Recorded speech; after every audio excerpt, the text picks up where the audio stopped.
काली परछाई दिख रही है और वो ऐसा मानो कि बस अभी कुछ ना कुछ हरकत कर रही है। या तो वो कांप रही है या फिर है ना वो कुछ ना कुछ हरकत अभी करने वाली है। इतने में कृतिका को पता लगा कि उसको केयर टेकर का नंबर मिला था, केयर टेकर आया था। कृतिका ने फटाफट फोन करा, रिंग जारी और फिर उठाया। केयर टेकर की वाइफ ने उठाया और फिर है ना कृतिका फटाफट बोलने लग गई कि है ना भाई ऐसा ऐसा हो रहा है, केयर टेकर से मेरे को बात करनी है, ऐसा हमको डर लग रहा है बहुत ज्यादा। फोन पे से आवाज आई कि मेम साहब वो तो आज से 7 साल पहले ही अपार्टमेंट के करंट बॉक्स के अंदर करंट खा के मर गए थे वो। अब अचानक से ये दोनों बेहोश हो जाते हैं। उस टाइप का सीन देखते कोई भी, चाहे कितना भी बड़ा दिलेरी कुत्ता पर कितना भी बड़ा भाई साहब क्यों ना हो, कोई भी टेंशन और डर के मारे बेहोश हो सकता है। रात उस दिन बहुत काली थी, ठंडी रात। और एक ऐसी काली रात में ऐसा साया जो किसी को नहीं पता कहां से आया है, किसने भिजवाया है। विजय ने सपने में देखा, यानी कि विजय की नींद लग गई थी और साथ में कृतिका की भी। कृतिका विजय दोनों बेहोश के मारे सो गए थे और पूरी गहरी नींद के अंदर। क्या पता इतनी डर के अंदर नींद बहुत जल्दी आती है। विजय ने सपने में देखा कि वो एक कमरे में कॉर्नर साइड में सिकुड़ के बैठा हुआ है। पूरे कमरे में अंधेरे से ढका हुआ है, मतलब पूरा कमरा अंधेरे से ढका हुआ है। अचानक से विजय की आंखें सामने की ओर जाती है। सामने देखता है तो कृतिका पूरी ब्लैक साड़ी में जमीन पे लेटी हुई है, सीधा होके। एक गोल चक्र बना रखा है किसी ने नमक से। उस नमक के गोल चक्र के बीच में कृतिका लेटी हुई है और कमरा पूरी तरीके से मतलब अंधेरा नहीं हो रखा था, यानी कि थोड़ी थोड़ी उस समय ना बाहर से रोशनी थोड़ी थोड़ी आ रही थी स्ट्रीट लाइट वगैरह की। तो देख पा रहा था कि भाई कृतिका सामने एक चक्र बना रखा है और एक में कोई ऐसे मतलब सो रखा है। और फिर विजय ने ध्यान से देखा तो कृतिका के पास में ही एक हाफ बर्न शरीर है, यानी आधा जला हुआ शरीर है। और वो शरीर भी बिल्कुल कृतिका की तरह दिखता है। वो कृतिका के एकदम पास में लेटी हुई है वो शरीर, पर आंखें खुली है उसकी। वो शरीर भी आंखें खुली हुई है और जस्ट उस शरीर के पास में, यानी कि जिसकी आंखें खुली हुई है, उस शरीर के पास में कोई औरत ने एक साथ सारे दिए जलाने लग गई। टोटल 7 दिए उस औरत ने कृतिका और उस शरीर के पूरे आजू बाजू में एक गोल चक्र जो बना हुआ है उसके पूरा एकदम यूनिसर्कुलर वाइज में उसने रख दिए। विजय ने अपने सपने में उस औरत को जिस तरीके से देखा उस तरीके में अभी आपको डिस्क्रिप्शन बताता हूँ। वो औरत पूरी वाइट ब्लैक मिक्स साड़ी और रूखे सूखे बाल, आंखें फुल ब्लैक जैसे कि डायनो की होती है, होठ पूरे वाइट एंड शरीर पूरा पाउडर जैसा वाइट हो रखा है पूरा। जब उसने देखा उस औरत को, विजय मानो कि उसकी इतनी भयंकर तरह से फट गई। उसको उठने और अपनी देख रहा है कि उसकी वाइफ मतलब होने वाली वाइफ से लेटी हुई है। उसमें ऐसा, अब क्या विजय ब्राह्मण से परिवार में था तो उसको पता है कि क्या हो रहा है और क्या नहीं हो रहा। पूरा जो उस समय सिनेरियो बना था विजय की आंखों के सामने, उस सिनेरियो को अगर आप और हम जैसे लोग देखेंगे तो ऐसा मान लो पैंट गीली होना ना बहुत कॉमन चीज है। अब उस औरत ने पूरा यूनिसर्कुलर वे में दिए जला के रख दिए और मंत्र पढ़ने लगी। अब विजय, जैसे कि मैंने बताया आपको, विजय ब्राह्मणों परिवार से था, यानी एक ब्राह्मण जो अच्छे ब्राह्मण होते पूजा पाठ वगैरह भी करते गृहस्थी में भी रहते ब्राह्मणों में से वो था। बट ये उतनी पूजा पाठ वगैरह उतनी नहीं करता था, लेकिन हाँ, भगवान को मानता था, भगवान पर विश्वास करता था। वो हमेशा उसकी ये मेंटालिटी थी कि भाई भगवान दिल में बैठते हैं, दिल में रहते हैं हमेशा। हर घर घर जाके भगवान खोजना इज इक्वल टू, वो सोचता है कि कुछ मतलब नहीं है इसका, दिल में भगवान को बुलाओ तो भगवान दिल में भी रहते हैं हमारे। अब ब्राह्मण परिवार से है तो मंत्रों की इसकी अच्छी खासी नॉलेज है, गायत्री मंत्र वगैरह सब पता है इसको, गायत्री मंत्र, शिव पंचाक्षर मंत्र सब कुछ पता है। अब वो जो औरत है, वो गायत्री मंत्र तो पढ़ रही थी, लेकिन उल्टा पढ़ रही थी। यानी ओम भूर्भुवः स्वः, ये गायत्री मंत्र करेक्ट उच्चारण है जो स्टार्टिंग से चालू होता है, वो एंडिंग वाला पार्ट से शुरू करके स्टार्टिंग वाला पार्ट से पढ़ रही थी। अब जो लोग मेरी जो वीडियो देख रहे हैं, जो लोग थोड़ा बहुत नॉलेज रखते हैं अपनी, अगर मान लो ग्रंथों में, और अगर मान लो थोड़ी तंत्र विद्या जिसे कह सकूं मैं, तंत्र विद्या काला जादू के बारे में थोड़ी बहुत भी नॉलेज रखते हैं, उनको पता होगा कि उल्टा गायत्री मंत्र पढ़ना मतलब काली शक्तियों को वश में करना, काली शक्तियों में एक ऐसा अपना प्रभाव बनाना कि काली शक्तियों को अपना गुलाम बना के रख देना। उल्टा गायत्री मंत्र टूना टूटका तंत्र विद्या मारने सब जगह पे यूज होता है। मोटा मोटी मेरा कहने का यही मतलब है कि मतलब करेक्ट तरीके से गायत्री मंत्र पढ़ना मतलब सही है, तुम सही कर रहे हो। अगर किसी को देखते हो ना सही तरीके गायत्री मंत्र पढ़ रहा है, उम्र वो से चालू कर रहा है, तो कुछ दिक्कत की बात नहीं है, बैठो आराम से सुनो, मौज करो उसके साथ। बट यदि कोई व्यक्ति उल्टा गायत्री मंत्र पढ़ रहा है, वो भी रात के समय, तुम कहीं पे बैठे हो, कहीं चाय टपरी पे बैठे हो अपने दोस्तों यारों के साथ, बगल में बैठे कर कोई अगर ना गायत्री मंत्र इस तरीके से पढ़ रहा है, तुरंत के तुरंत जय श्री राम बोलते बोलते निकल जाओ। देखो मत कि तुम्हारी सिगरेट पड़ी हुई है, तुम्हारा चाय पड़ा हुआ है, तुम्हारे पैसे पड़े हुए हैं, फटाफट अपनी पैंट की नट टाइट करके, अपना पैंट वैंट सब टाइट करके भागो वहां से। क्या पता कौन सा प्रेत आपके पीछे लगा दे वो, और अपना काम पूरा कर ले। खैर फालतू की बकवास हटा के अब इनसे अपन बात पे आते हैं, अब इनकी बात पे आते हैं। अब इनसे, अब ये सब देखने के बाद विजय चिल्ला के बोला, क्या करेगा वहां पे? विजय ऐसे चिल्लाते चिल्लाते उस औरत की ओर बढ़ने लगा अपनी बीवी को बचाने के लिए। जैसे ही उसने पहला कदम आगे बढ़ाया, एक जोर का पंजे का प्रेशर उसके छाती में आके लगा, उसके मतलब छाती पूरी दब गई उस प्रेशर से। विजय पूरा स्पीड में पीछे की ओर गया, एकदम फुल स्पीड में, और दीवार से जाके भिड़ा। दीवार के अंदर थोड़ा सा गड्ढा हो गया था उस स्पीड के अंदर विजय गिरा था। विजय नीचे गिरते ही मानो उसकी ऐसे लगने लगा कि उसको उसकी कमर वमर सब टूट गई है, उठ नहीं पा रहा वो।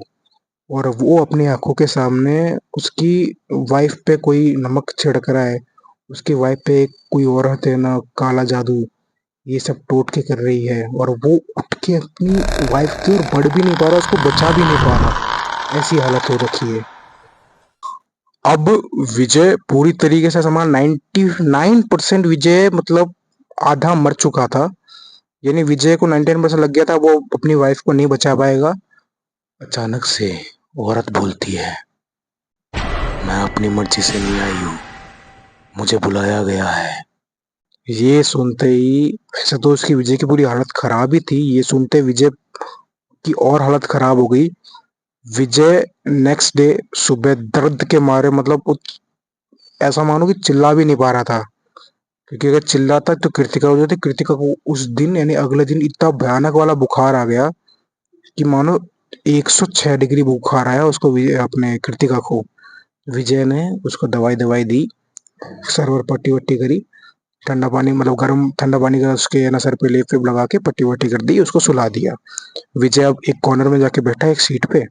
विजय मानो कि उठने का मन नहीं करा, मन करा तो साला सो जाओ ये कर दो, लेकिन नहीं, वो घर का एकमात्र तो मर्द है जिसको अपना परिवार को देखना है। विजय को अचानक से उस बुढ़िया की बात याद आई, मुझे बुलाया गया है, मैं जानबूझकर नहीं आई हूँ। उसको जैसे ही ये चीज दिमाग में वापस आई, विजय उठ के बाहर दरवाजे की ओर जाने लग गया, क्योंकि उसकी वाइफ है, उसको बचाना ही है, उसकी होने वाली वाइफ को बचाना ही पड़ेगा, सच्चा प्यार जो करता है उससे। विजय जो सब, अभी उसको पता नहीं है कि भाई क्या हो रहा है, उसके साथ किसने ऐसा चीज करी है उसके परिवार पे। विजय जैसे कि कोई भी आदमी, कॉमन मैन, विजय सबसे पहले गया, उठ के भगवान का नाम लेके मंदिर में गया, माँ काली का मंदिर था, वहां पे जाके पुजारी से सारी बातचीत करी। पुजारी जी भी ना विजय को थोड़ी बातचीत थी विजय के साथ, क्योंकि विजय प्राय दिन उसी रास्ते पे उसका वो अपना ऑफिस पड़ता था, तो ना प्राय दिन मतलब माथा टिका के, कभी कोई दक्षिणा वक्षिणा चढ़ा के, फिर मान लो कोई दान वान करके, अगर मान लो कोई भंडारा हो तो उसके अंदर थोड़ा बहुत मैंने योगदान करके चल जाता था। तो अच्छी बातचीत थी पुजारी का। पुजारी ने बताया कि ये ना देख, अभी इतना कुछ होने के बाद मैं कंफर्म नहीं बता सकता, ये पुजारी जी बोल रहे एक्शन नहीं ले पाएंगे, कि पता नहीं वो आत्मा कौन है, कहाँ से आई है, किसने भेजा है। तो फिर है ना, विजय बोला तो है ना, पंडित जी कुछ उपाय बताइए कि भाई बहुत दिक्कतें हो रही है। मान लो कि हमने एक कलकत्ता आए थे, एक नई आस में आए थे, एक नई शुरुआत करने के लिए आए थे, सभी आसों पे पानी फिर रहा है। फिर है ना, पंडित जी ने अपने एक नोन में शमशान बाबा जी का, यानी कि जो शमशान में तांत्रिक होते हैं, जो नाम, एक बहुत ही नामचीन तांत्रिक थे, उनका नंबर दिया था। तो फिर है ना, विजय ने कहा कि चलो ठीक है। फोन पे बात थी तो तांत्रिक बाबा ने उसको अपना एड्रेस बताया कि भाई मैं इधर रहता हूँ। और तांत्रिक बाबा बिहेवियर में बहुत ही अच्छे थे, बहुत ही अच्छे, मतलब रियल जो तांत्रिक होते हैं ना, वो कभी भी तुमको लूटेंगे नहीं, और कभी भी तुमको ना ऐसे गुस्से में, अकड़ में कि तुम्हारा काम कर रहे इसका मतलब हम ये बड़े लोग हैं, हम वो लोग हैं, वो कभी भी तुमको ऐसे नहीं करेंगे। अच्छे तांत्रिक हमेशा तुमसे एक अपना बड़े भाई के रूप में या फिर अपने पिता जैसे रूप के अंदर तुमसे बातचीत करेंगे, तुम्हारी दिक्कतों का एक सोल्यूशन निकालेंगे वो। अब विजय पहुंचा उस शमशान के अंदर, उसको लकीली वहां पे है ना अपने तांत्रिक बाबा मिल गए, कि है ना उसको लगा था कि है ना हो सकता है कुछ है ना काम वाम पड़ जाएगा, तो है ना शायद नहीं मिल पाएंगे। तो फिर ना लकीली उनको तांत्रिक बाबा मिले। विजय गया अंदर जाके, सब अपने बाबा जी अपनी पूजा पाठ कर रहे थे, तो विजय ने उनको डिस्टर्ब विस्टर्ब नहीं करा। उनकी पूजा पाठ कंप्लीट होने के बाद ही, क्योंकि ब्राह्मण परिवार से है विजय, तो उसको पता है कि पूजा पाठ के दौरान डिस्टर्बेंस करना यानी पूजा के अंदर विघ्न डालना। तो विजय साइड में खड़ा रहा, और फिर ना बाद में से बाबा जी की पूजा हुई। विजय ने बोला कि मैं विजय हूँ, इन्होंने इस इन मंदिर के ना माँ काली जी के पुजारी जी ने मुझे आपका नंबर नंबर दिया था। तो फिर वे ना तांत्रिक बाबा ने उसको बिठाया, फिर अच्छी बातचीत करी। तांत्रिक बाबा ने उससे बस तीन चार चीजें मांगी कृतिका की। वो थी, एक तो उसकी फोटो, उसका गोत्र, गोत्र यानी कि जो आपके सरनेम के अंदर जो आपका गोत्र आता है वो मांगा, और तीसरी चीज मांगी हमारी, उसका जन्म स्थान, कि वो कहाँ पे जन्म है, क्या टाइमिंग है। सब कुछ मांगने के बाद लगभग 10 से 20 मिनट की पूजा पाठ थी, बाबा जी ने करी। बाबा जी ने करने के बाद अचानक से उनकी आंखें खुली। खुलते उन्होंने ये बोला कि ना तेरी वाइफ पे, तेरी होने वाली पत्नी पे मारण क्रिया करी गई है तेरे ही घर वालों के थ्रू। और विजय ने जिज्ञासा में पूछा कि कौन, मेरे घर पे कौन, किसने करा है। बाबा जी ने बोला कि तेरी माँ और तेरी मौसी ने मिलकर करा है। विजय अचानक से शौक हुआ, जिनको वो सबसे ज्यादा प्यार करता था उन्होंने ही उनसे, उनके साथ ऐसा धोखा किया। विजय ने पूछा कि भाई ऐसा क्यों करा उन लोगों ने मेरे साथ, मैंने उनका क्या बिगाड़ा था, मेरे ही अपनों ने पीठ पे चाकू घोंपा। तो फिर है ना, बाबा जी बोले कि ना देख, इन्होंने तेरे पे ना करा, क्योंकि तेरे पे इन्होंने कुछ भी तंत्र वगैरह नहीं करा है।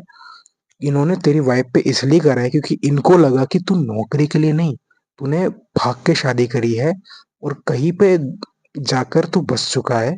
इनको ये लग रहा है, यानी इनको एक क्या कह सकते हैं अपन, मिसअंडरस्टैंडिंग हो रखी है इनको, कि तू उसके लिए, मतलब तू भागा घर से हमको छोड़ छाड़ के, और फिर तू उसके साथ ही रहने लग गया है। तो इनके दिमाग में तेरी वाइफ को लेके एक क्रिमिनल और एक कल्पिट वाली फीलिंग आने लगी, कि भाई इसके लिए हमारा लड़का हमारे हाथ से चला गया, हमको छोड़ के चला गया, एकमात्र लड़का था। इस सब के लिए करा। विजय ने फटाफट अपनी माँ और मौसी को फोन करने लगा, उसका फोन ही नहीं उठा रहे, ना उसकी मौसी फोन उठा रही है, ना उसकी मम्मी फोन उठा रही। और फिर 10-15 दिन बाद मम्मी का फोन भी आता है, मौसी का भी आता है, लेकिन सबसे पहले जब मौसी का फोन बजता है तो फिर विजय ने उठाया। विजय ने उठाते गंदी गंदी एकदम घटिया से घटिया गालियां गुस्से में उसकी मौसी को बोलने लग गया। मौसी वहां से हंस के बोल रही है कि अभी तो खेल चालू हुआ है, बर्बाद कर दूंगी कृतिका को। ये मिसअंडरस्टैंडिंग वो विजय बाद में क्लियर कर रहा, लेकिन अब क्लियर करके क्या हुआ? जब चिड़िया चुग गई खेत, तो मैं जब मौसी ने करा उस समय तुमको क्लियर करना चाहिए था, लेकिन अब खैर गलती करी है तो उसका परिणाम भी तुमको ही भुगतना पड़ेगा। फिर मौसी ने फिर बाद में फोन नहीं उठाया, वो अपना क्लियर करने में लग गई। अब फिर विजय घर पे आया। विजय घर पे आने के बाद उसने देखा कि घर के अंदर हो रखा है पूरा सन्नाटा। विजय धीरे धीरे अपने कृतिका के कमरे की ओर बढ़ने लग गया। कमरे में जाके देख रहा है कृतिका सो रही है, लेकिन वो पाँव की जगह हाथों को रख रखा है और हाथों की जगह पाँव को रख रखा है। और ऐसा मानो कि एकदम पूरा ऐसा मानो पूरा बंद रखी है, खुला खुला नहीं सो रही है, पूरा बंद रखी है। शरीर पूरा ठंडा और पूरा वाइट हो रखा है। ये दृश्य देखने के बाद विजय अपनी गलती का एहसास करता है, रोता है, घुटता है, लेकिन क्या कर सकते हैं। 2 दिन तक उसको वेट करना पड़ेगा कि बाबा ने कहा कि 2 दिन के बाद अमावस्या पड़ेगी, अमावस्या के अंदर ही ये काली शक्तियों को मैं वश में ला सकता हूँ। अब 2 दिन तक कैसे बिताए एक ऐसी आत्मा जो मारने के लिए आई कृतिका को। अब प्रेत बाधा से ग्रसित कृतिका रात को क्या करती है, एक दिन उल्टा होकर, मतलब ऐसा मानो कि अपने हाथों को मोड़ के, दोनों हाथों को मोड़ के और पैरों को मोड़ के पूरा बेंड होके चलती है और राउंड राउंड राउंड घूमती है। विजय बहुत रोता है इन सब चीजें देख के। कुछ करने को उपाय नहीं है 1-2 दिन में, क्योंकि बाबा जी ने बोला 1-2 दिन के बाद ही जो होगा तो उसके बाद ही होगा, क्योंकि एक तो उनको काम था बहुत ही इम्पोर्टेंट, उस कारण वो नहीं आ पाए। और दूसरी बात है 2 दिन बाद अमावस्या लगने वाली है, जिस दिन बहुत सारी काली शक्तियाँ ताकतवर होती है। उसी दिन ही ये पूजा पाठ, ये मारण क्रिया हटानी होती है। नेक्स्ट पार्ट में मिलते हैं और आगे का पार्ट इससे भी भयानक होने वाला है। तो जुड़े रहिएगा हमारे साथ और चैनल को लाइक शेयर सब्सक्राइब कर देना, ताकि आपको नई नई नोटिफिकेशन हमारे चैनल के थ्रू मिलती रहे। और नेक्स्ट पार्ट देखना मत भूलिएगा। जय श्री राम, हर हर महादेव।